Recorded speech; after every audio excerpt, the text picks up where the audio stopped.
Hello students, welcome back once again to one more session of my biology online classes which is called Biology Simplified.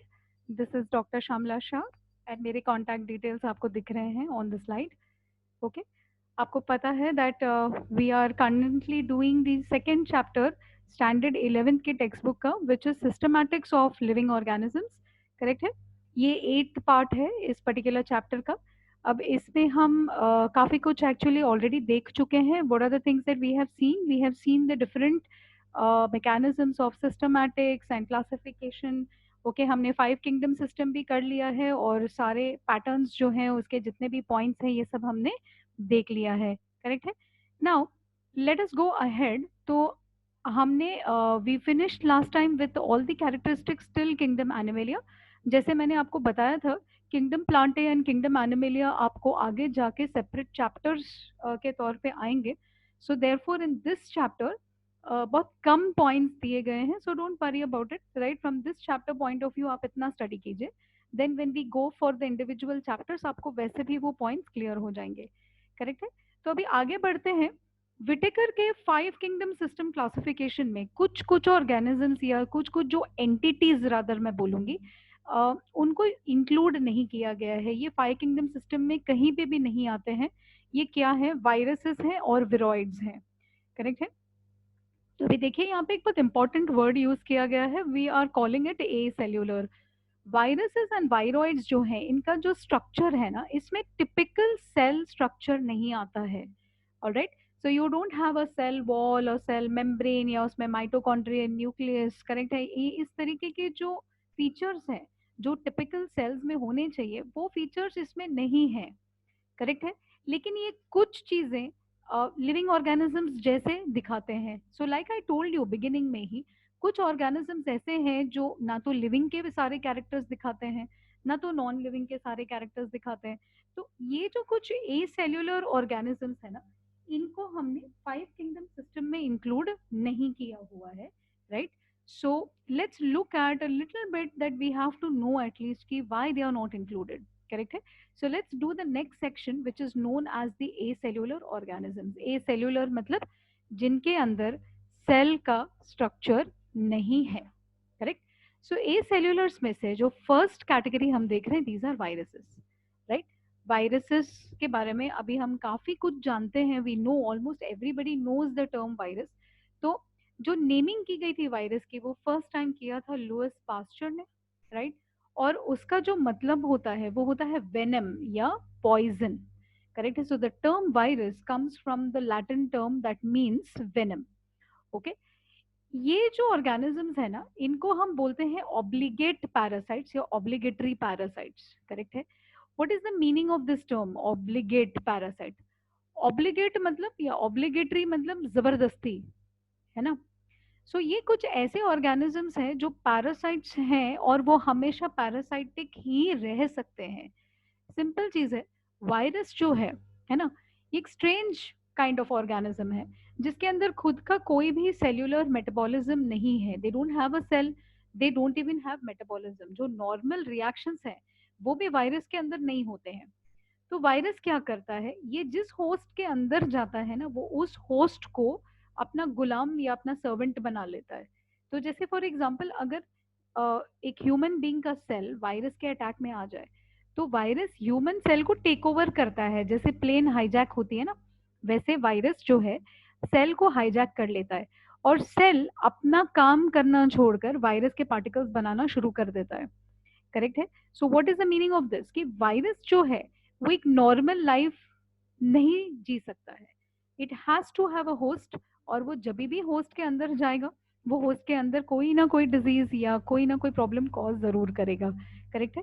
तो ये obligatory parasitic lifestyle है और this name later on came with a scientist called Bijrenk, right?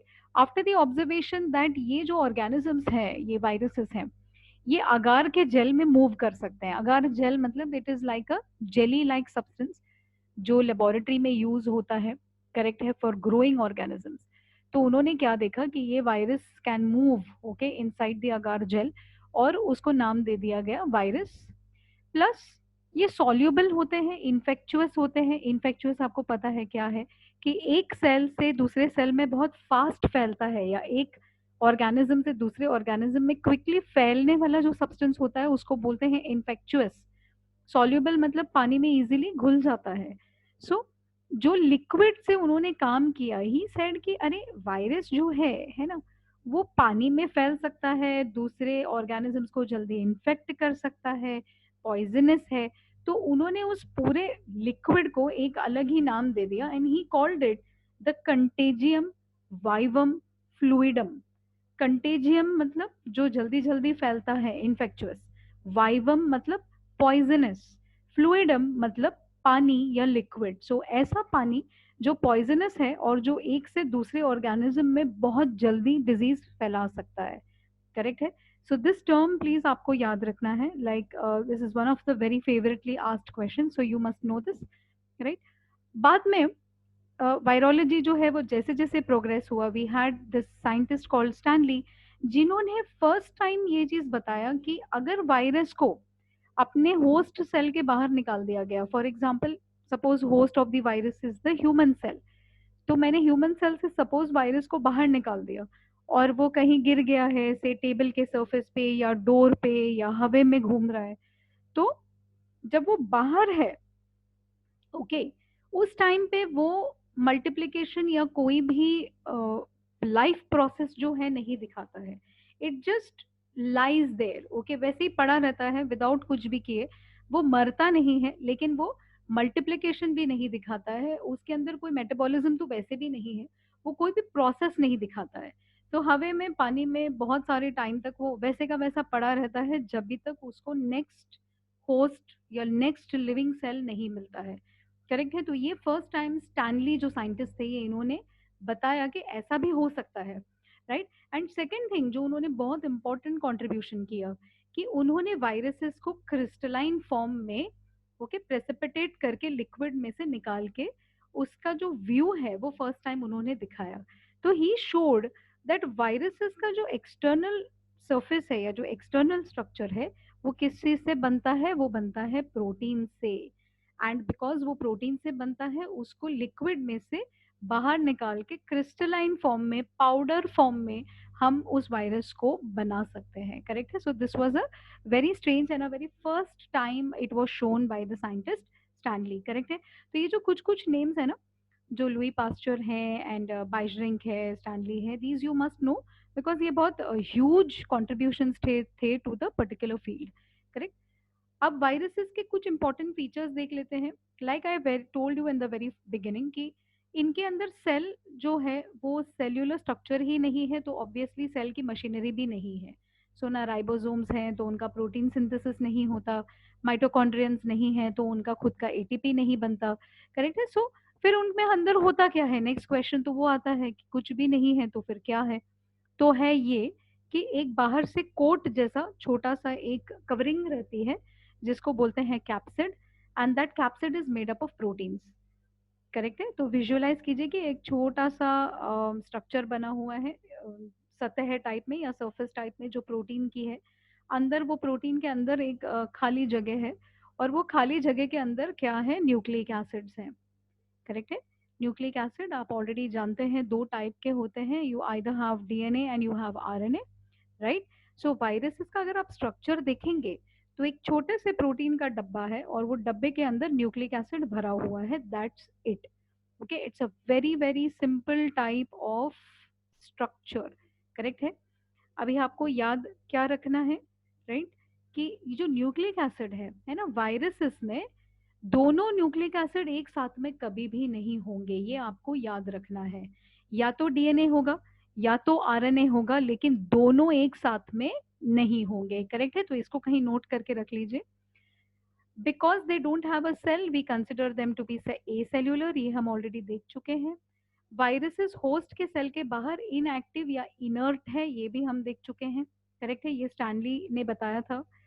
लेकिन जब भी ये virus एक specific host cell में एंटर कर जाते हैं, तब वो क्या करते हैं, मैंने क्या बताया था, हाईजैक, है ना, वो सेल के सेल्यूलर मशीनरी को अपने काम के लिए यूज करते हैं, और अचानक से होस्ट सेल क्या करता है, अपना काम धाम छोड़ के वो वायरस के पार्टिकल्स बनाना शुरू करता है। तो थोड़े टाइम के बाद वो होस्ट सेल के अंदर बहुत सारे वायरस पार्टिकल्स भर जाएंगे। Are you understanding this? है ना, it's very simple to understand. तो वायरसेस हमारा ही मैकेनिज्म हमारे अगेंस्ट यूज करते हैं, करेक्ट है। तो सिंपल तरीके से अगर मुझे वायरस को डिफाइन करना है तो मैं क्या बोलूंगी कि वायरसेस जो है ये इन्फेक्चुअस न्यूक्लियो प्रोटीन पार्टिकल्स हैं। क्यों इन्फेक्चुअस हैं? क्योंकि एक से दूसरे सेल में फटाफट फैलते हैं, डिजीज कॉज करते हैं। न्यूक्लियो प्रोटीन क्योंकि इनमें न्यूक्लिक एसिड प्लस प्रोटीन है। पार्टिकल्स क्योंकि यह सेल स्ट्रक्चर तो है नहीं, तो क्या बोलेंगे हम उनको? पार्टिकल्स ही बोलेंगे, करेक्ट है। So very easy to understand. Again I am telling you that आपको लर्न बाय हार्ट करने की जरूरत नहीं है। If you understand the concept तो टर्म्स और वर्ड्स ऑटोमेटिकली आपके पेन से फ्लो करेंगे। ओके, जस्ट ये है कि थोड़े से टर्म्स साइंटिफिक टर्म्स हैं, कुछ कुछ टर्म्स बिल्कुल नए हैं। तो जो नए नए वर्ड्स हैं उनको कहीं पे लिख के एक दो बार प्रैक्टिस कर लेंगे तो इट बिकम्स वेरी इजी, है ना। So nothing very difficult actually in terms of concept understanding, everything is very simple, correct है। Okay, so let's go ahead. चलो टाइप्स ऑफ वायरसेस देख लेते हैं। मैंने आपसे कहा था कि किसी भी वायरस में आइदर डीएनए होगा या आरएनए होगा, दोनों नहीं होते एक ही साथ में, करेक्ट है। तो हमको क्लासिफिकेशन का एक जरिया मिल जाता है कि अगर वायरस के अंदर डीएनए है तो हम उसको बोलते हैं डीएनए वायरस, अगर वायरस में आरएनए है तो हम उनको बोलते हैं आरएनए वायरस, है ना। So it becomes very very clear, correct.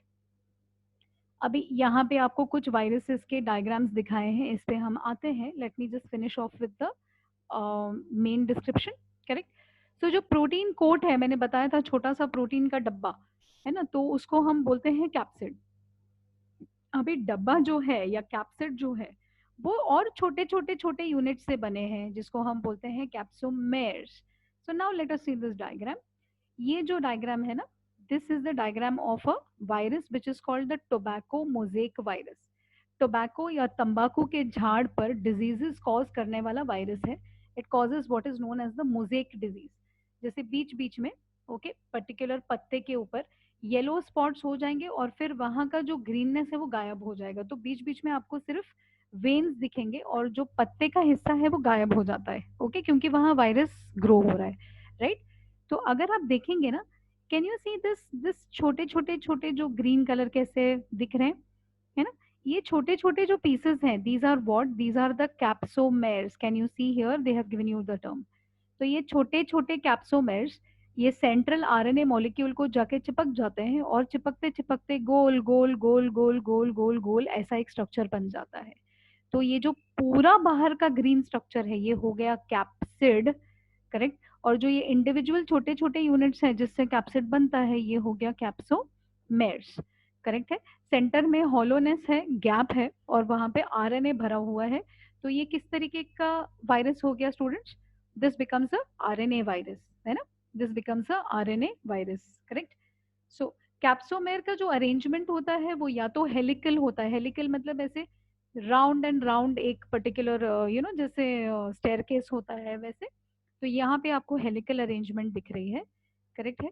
तो कभी कभी आपके हेलिकल अरेंजमेंट्स हो सकते हैं, कभी पॉलीहेड्रल अरेंजमेंट्स हो सकते हैं। यहाँ दिख रहा है, can you see this, right.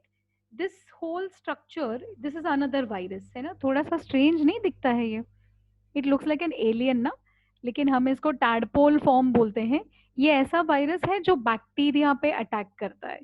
Yes that's right, bacteria के ऊपर भी वायरस अटैक होता है, करेक्ट है। तो बैक्टीरिया इतना टाइनी है, सोचो वायरस कितना छोटा होगा, है ना। लेकिन यस ये बैक्टीरियल वायरस है। ये जितने भी स्ट्रक्चर्स आपको दिख रहे हैं ये फुल्ली प्रोटीन स्ट्रक्चर है।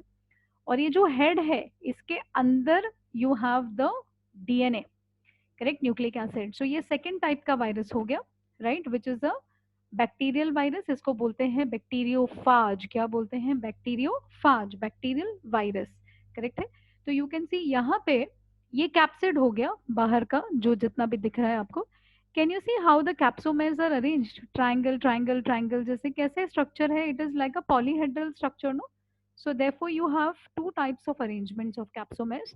You have the so called helical जो आपने टोबैमो वायरस में देखा ऊपर टीएमवी में, और दूसरा जो है पॉलीहेड्रल जो यहाँ पे आपको बैक्टीरियोफाज में दिख रहा है, करेक्ट है। कैप्सिड का फंक्शन क्या है? अंदर के जेनेटिक मटेरियल को प्रोटेक्ट करना कैप्सिड का फंक्शन है, right? Is this making sense here? Okay, so it's a very very simple explanation, correct? Genetic material हम ऑलरेडी देख चुके हैं, या तो सिंगल स्ट्रैंडेड आरएनए मतलब एक ही स्ट्रैंड होगा, एक ही धागे जैसा molecule, double stranded RNA, RNA के दो मॉलिक्यूल्स, ठीक है, या तो डबल स्ट्रैंडेड डीएनए होता है, डबल मॉलिक्यूल ऑफ या double strand of DNA, correct है? तो ये फॉर्मेट्स आपको याद रखने हैं। जो भी वायरस बैक्टीरियल सेल को इन्फेक्ट करता है, we call that as a bacteriophage, and इसमें नॉर्मल डबल स्ट्रैंडेड डीएनए होता है। अब ये तरीके के जो सेंटेंसेस है ना स्टूडेंट्स, इस पे थोड़ा सा ध्यान दीजिए, राइट? कि बैक्टीरियोफाज में I can ask you multiple choice question, जैसे what kind of DNA is what kind of nucleic acid is commonly found in bacteriophages, और मैं आपको बहुत सारे ऑप्शंस दूं, single stranded RNA, double stranded RNA, single stranded DNA, double stranded DNA, so you have to know that it is double stranded DNA. Are you getting the point? तो आपको आपके college and board exams में भी you have multiple choice questions now, and obviously NEET में तो है ही है, तो आपको फाइन पॉइंट्स पे थोड़ा सा ध्यान देना है, करेक्ट है? वायरसेस क्या करते हैं? ओके, मोस्टली वो डिसऑर्डर्स या डिजीजेस कॉज करते हैं। फॉर एग्जांपल लीफ का कर्लिंग, ओके, लीफ पत्ता जो है प्रॉपरली फॉर्म नहीं होता है, गोल गोल गोल हो जाता है, या तो येलो कलर का हो जाता है, या तो मैंने मोजेक बताया था आपको कि बीच बीच में ऐसे लगता है जैसे खा लिया गया है लीफ को, ओके, पैचेस हो जाते हैं। एनिमल्स में भी ये डिजीजेस कॉज करते हैं, for example foot and mouth disease, correct? Swine flu, ये सब जो है वायरल डिजीजेस हैं जानवरों के। हमारे में भी कई सारे बहुत ही खतरनाक डिजीजेस से लेके सिंपल डिजीजेस तक सारे वायरसेस कॉज करते हैं। फॉर एग्जांपल आपका common cold, influenza, okay, herpes, small pox, mumps, okay, ये जितने भी हैं, and even HIV AIDS, correct है? These are all caused by viruses, correct? So viruses जो है, सिंपल अंडरस्टैंडिंग था, I hope you have understood this, correct? We are dealing with acellular organisms जो five kingdom system में हम नहीं include करते। I hope this is making sense to you, correct? Let's go for the second A cellular entity which is viroids, correct है? अभी देखिए, viruses में कम से कम न्यूक्लिक एसिड के साथ साथ में प्रोटीन भी है। विरोइड्स क्या है? विरोइड्स कुछ ऐसे एंटिटीज हैं जिसमें प्रोटीन भी नहीं है। क्या है? सिर्फ आरएनए है, सिंगल स्ट्रैंडेड आरएनए के मॉलिक्यूल्स हैं, लेकिन ये आरएनए के मॉलिक्यूल्स एक सेल से दूसरे सेल में फैलते भी हैं और डिजीज भी कॉज करते हैं, करेक्ट है? बस ये है कि अभी तक विरोइड्स सिर्फ प्लांट्स में डिजीजेस कॉज करते हैं, हमने एनिमल्स या ह्यूमन बींग्स में विरोइड डिजीजेस अभी तक देखे नहीं है, करेक्ट है? तो विरोइड्स को डिस्कवर करने वाले थे T.O. Dinar in the year 1971, correct है? उन्होंने क्या बोला कि एक पर्टिकुलर डिजीज है विच इज कॉल्ड द PSTV या potato spindle tuber disease, correct है? ये जो स्पिंडल ट्यूबर मतलब क्या, जो बटाटा होता है ना पटेटो, वो राउंड होने के बजाय से दोनों साइड से कॉनिकल हो जाता है, बड़ा ही अजीब सा स्ट्रक्चर हो जाता है, जैसे कि गाजर हो या जैसे स्वीट पोटैटो हो, सेंटर से थोड़ा फूला हुआ, दोनों साइड से बिल्कुल टेपरिंग और कॉनिकल, बहुत स्ट्रेंज टाइप का स्ट्रक्चर है। तो जब लोगों ने स्टडी किया तो उनको ये दिखा कि जिन जो और जो पोटैटोज में ये डिजीज हुई है ना, उसके अंदर एक सिंगल स्ट्रैंडेड आरएनए का मॉलिक्यूल है, और ये लो मॉलिक्यूलर वेट आरएनए है, and this is causing a disease, correct है? तो क्योंकि इसमें प्रोटीन कोट नहीं था, तो इसको वायरस नहीं बोल सकते, तो क्या नाम दे दिया गया? We give it a new name and we call it a viroid, correct है? सो थैंकफुली विरोइड डिजीजेस आज तक हम ओनली, जैसे मैंने बोला, प्लांट्स में देखते हैं, we don't see it in animals and human beings, correct? I hope this is clear. Now we come to the third aspect, correct, of acellular structure, which is lichens. अब lichens को technically acellular नहीं बोल सकते हैं, what we can say is कि lichens जो है ये coexistence या symbiotic structure में आते हैं, करेक्ट है? इसको हमने किंगडम फंगाई के वक्त भी देखा था, अगर आपको याद है, नहीं है तो just go back to that section and check the video once again. तो उसमें क्या है, एल्गे और फंगस दोनों एक साथ में बिल्कुल मिलजुल के रहते हैं, सो दैट दोनों को बेनिफिट हो जाए। It's called a mutual beneficial relationship या सिम्बायोसिस, करेक्ट है? जो एल्गल मेंबर है उसको बोलते हैं फाइकोबायोन्ट। फाइको मतलब प्लांट, बायोन्ट मतलब लाइफ और लिविंग सेल। फाइकोबायोन्ट जो है मोस्टली ब्लू ग्रीन एल्गे का मेंबर होता है। ये क्या है, ये आप देखेंगे when we do the plant kingdom. या ग्रीन algae, करेक्ट।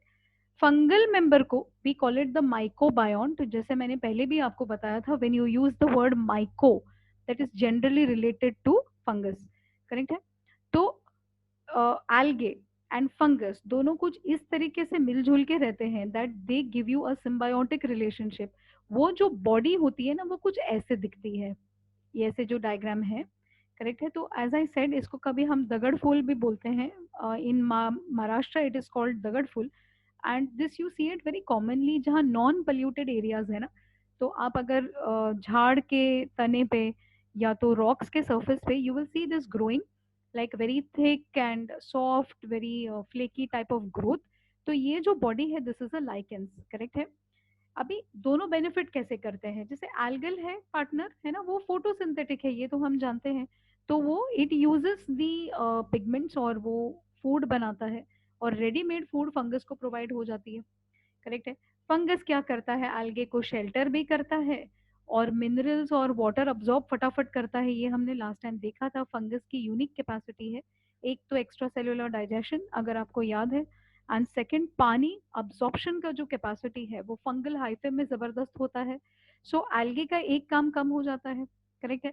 तो ये जो दोनों, ये इस तरीके से दोनों सेल्स आपस में मिले हुए हैं कि आप अगर लाइकेंस में से, इस बॉडी में से आप एल्गल और फंगल पार्टनर्स को अलग अलग करने के लिए ट्राई करेंगे तो या तो आप कर नहीं पाएंगे, और अगर आप कर भी लेंगे तो वो अलग अलग अपना लाइफ नहीं जी सकते, दे विल डाई, करेक्ट है। तो ये एक तरीके का it is a compulsory relationship, they have to be together. So lichens के अंदर का जो एल्गे है और लाइकेंस के अंदर का जो फंगल पार्टनर है, वो दोनों अलग अलग नहीं रह सकते हैं, करेक्ट है।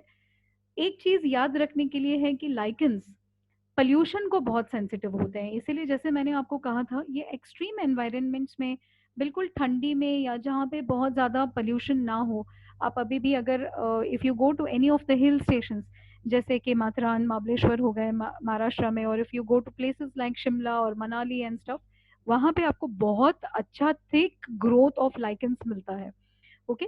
सो ऑब्वियसली अगर ये पोल्यूशन में ग्रो नहीं होते, तो हम ये लॉजिक लगा सकते हैं कि जहाँ पे लाइकेंस की ग्रोथ बहुत अच्छे से होती है, मतलब वो एरियाज में पोल्यूशन नहीं है, करेक्ट है। तो अगर आप लाइकेंस कहीं देख लें, तो यू कैन से दैट वहाँ पे pollution is very low, and hence हम उनको क्या बोलते हैं, lichens are pollution indicators. They tell you कि भी पोल्यूशन कितना है, करेक्ट है। अपार्ट फ्रॉम दैट, लाइकेंस के बहुत सारे रोल्स हैं, राइट। कई जगह पे इनको खाया जाता है, इनके अंदर से एसिड्स निकलते हैं, इनके अंदर से डाइज निकलते हैं, जैसे लिटमस, शायद आपने पढ़ा होगा लोअर स्टैंडर्ड्स में, एसिड इंडिकेटर्स होते हैं, तो litmus also is made from lichens, correct है। So that is it about your lichens, and with that this chapter almost comes to an end. Last में they have just given you a short note on prions, okay। तो prions जो है वो जैसे viruses and viroids हैं, वैसे और एक एंटिटी है प्रायन, जिसको बोलते हैं प्रोटीनेशियस इन्फेक्चुअस पार्टिकल, करेक्ट है। ये कुछ ऐसे प्रोटीन्स होते हैं जो हमारे में और एनिमल्स में ब्रेन से रिलेटेड डिजीजेस कॉज कर सकते हैं, करेक्ट है। तो जैसे कि अगर हम एक इन्फेक्टेड एनिमल को खा लेते हैं, उसके अंदर अगर सपोज ये बैड प्रोटीन्स हैं, ये बैड प्रोटीन्स हमारे बॉडी में एंटर होते हैं और फिर हमारे ब्रेन के प्रोटीन्स को चेंज कर देते हैं, करेक्ट है। So they create abnormally folded proteins, and ये जो है ये थोड़ा सा काफी डेंजरस तरीके का डिजीज है, राइट। इसमें if you notice there is no nucleic acid here. तो वेरॉइड में प्रोटीन नहीं था, ओनली आरएनए था। प्रायोन में न्यूक्लिक एसिड नहीं है, ओनली प्रोटीन है, करेक्ट है। और ये प्रोटीन्स हमारे अंदर डिजीज कॉज करते हैं अगर हम इनको खा ले, राइट। कुछ एग्जाम्पल्स ऐसे डिजीजेस के जो प्रायोन्स कॉज करते हैं, फॉर एग्जाम्पल क्रूड्सफेल्ड जेकब्स डिजीज या mad cow disease, okay. Bovine spongiform encephalitis actual नाम है, इसको मैड काउ डिजीज बोलते हैं क्योंकि कैटल का ब्रेन जो है वो कुछ इस तरीके से अफेक्ट होता है that what the cow is doing उसको समझ नहीं आता, व्हेन इट वॉक्स ऐसे लगता है जैसे it is almost gone mad, correct. So hence the name is given that way. So that is what you need to know about prion. So 5 kingdom system classification में ये जो ए सेल्यूलर फॉर्म्स हैं या ये जो म्यूचुअलिस्टिक फॉर्म्स हैं, जैसे आपके viruses, viroids, prions and lichens, okay, इनको 5 किंगडम्स क्लासिफिकेशन में जगह नहीं दी गई है। क्यों? क्योंकि इनका सेल्यूलर फॉर्मेट जो है वो सेल थियरी को कंफर्म नहीं करता. They don't have a cell structure और they don't have one of the other components और they are too simple. So इनको हम अलग से we study them. So viruses की स्टडी बिल्कुल अलग है, प्रायंस की स्टडी अलग है, विरॉइड्स की स्टडी अलग है, right. So with that we complete with the systematics of the organisms. I hope कि आपको सारे कॉन्सेप्ट समझ में आ गए हैं. Again I would like to thank कि बहुत सारे स्टूडेंट्स जो हैं मेरे वीडियोस को लाइक शेयर एंड सब्सक्राइब कर रहे हैं. Okay, so please continue to support me in this way. अगर आपको कंटेंट अच्छा लग रहा है तो प्लीज़ आप भी लाइक शेयर एंड सब्सक्राइब कीजिए. If you click the bell icon तो जो भी मेरे नए वीडियोस हैं उसका नोटिफिकेशन आपको तुरंत आ जाएगा. करेक्ट. अगर अच्छा लगता है प्लीज़ ज़्यादा से ज़्यादा शेयर कीजिए इसको so that students can benefit. अगर आपको लगता है कि कोई कंटेंट ऐसा है जो आप चाहते हैं मैं करूं, आप या तो डायरेक्टली मुझे कांटेक्ट कर सकते हैं या तो नीचे कमेंट सेक्शन में कमेंट ज़रूर डालिएगा. Okay, until then please continue enjoying the videos and study. Okay, thank you very much for attending this session.